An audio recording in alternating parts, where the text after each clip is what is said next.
नमस्कार दोस्तों, मेरा नाम है शिवा और इस वीडियो में हम जानेंगे इंटरनेट के इतिहास के बारे में। इंटरनेट का मतलब होता है कि इंटरनेशनल कंप्यूटर नेटवर्क। जब दो से ज़्यादा कंप्यूटर एक नेटवर्क के अंदर जोड़े जाते हैं तो उसे इंटरनेट कहा जाता है। और जब अनगिनत कंप्यूटर एक दूसरे से जब जोड़े जाते हैं तो उसे नेटवर्क कहा जाता है या उसे नेटवर्क का जाल कहा जाता है, यानी कि इंटरनेट कहा जाता है। इंटरनेट के वजह से आज पूरी दुनिया छोटी हो गई है। एक क्लिक या एक टच के ऊपर हम दुनिया की जानकारी एक कोने से दूसरे कोने तक भेज सकते हैं या फिर उसे जान सकते हैं। तो आज देखते हैं कि इंटरनेट का इतिहास कैसा रहा है और क्या रहा है।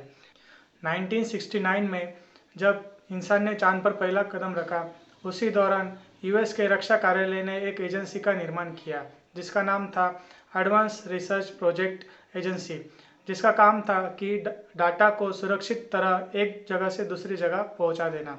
तो इस एजेंसी ने 4 कंप्यूटर का नेटवर्क बनाया और इसके माध्यम से डाटा और इन्फॉर्मेशन को एक जगह से दूसरी जगह सुरक्षित रीत्या पहुंचाना चालू कर दिया। और उसी दौरान उस टाइम की यूनिवर्सिटी को इस नेटवर्क के अंदर जोड़ना शुरू कर दिया और इस नेटवर्क को बढ़ाना चालू कर दिया। उसके बाद कंप्यूटर एक्सपर्ट ने इस पर कुछ काम करके तभी के साइंटिस्ट, इंजीनियर, टीचर्स, इन लोगों को भी शामिल करना शुरू कर दिया और इंटरनेट का जाल और बढ़ना शुरू हो गया। उसके बाद आम लोगों के लिए इस नेटवर्क को खोल दिया गया और इसे आम लोगों के बीच में पहुंचाना शुरू कर दिया गया। क्या आप जानते हैं कि इस इंटरनेट का कोई मालक नहीं है? इसको अरेंज करने वाला या फिर इसको कंट्रोल करने वाला कोई नहीं है। आप जानते हैं भारत के इंटरनेट के इतिहास के बारे में। भारत में इंटरनेट सबसे पहली बार 15 अगस्त 1995 में विदेश संचार निगम लिमिटेड यानी कि बीएसएनएल के अंतर्गत इसे यूज़ किया गया और उसके बाद प्राइवेट कंपनियां जैसे कि एयरटेल, रिलायंस, टाटा, सिफी, इन कंपनियों के माध्यम से इसे आम लोगों तक पहुंचाया गया। आप जानते हैं कि हमें किसी भी वेबसाइट को लिंक करना हो या फिर कोई भी वेबसाइट बनानी हो या फिर कोई भी वेबसाइट ढूंढनी हो तो उसके पहले हमें www यानी कि वर्ल्ड वाइड वेब इस डोमेन का इस्तेमाल करना पड़ता है।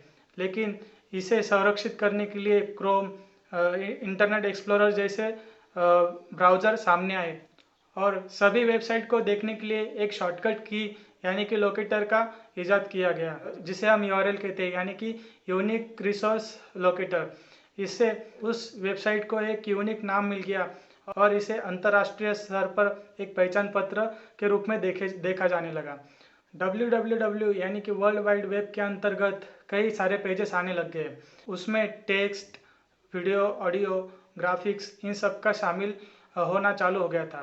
तो दोस्तों, आज हमने इस वीडियो में इंटरनेट की इतिहास और उसके जन्म के बारे में कई रोचक बातें जानी और अगले वीडियो में हम आज के यानी कि 4G 5G के इंटरनेट के बारे में जानेंगे और ये इसे कौन ऑपरेट करता है, ये आता कहाँ से है, इसकी स्पीड कम ज़्यादा क्यों होती है, ये इसे कौन चलाता है, इन सब के बारे में हम अगले वीडियो में जानेंगे। अगर ये वीडियो आपको पसंद आता है तो इसे लाइक कीजिए और आप हमारे साथ जुड़ने के लिए चैनल को सब्सक्राइब कीजिए।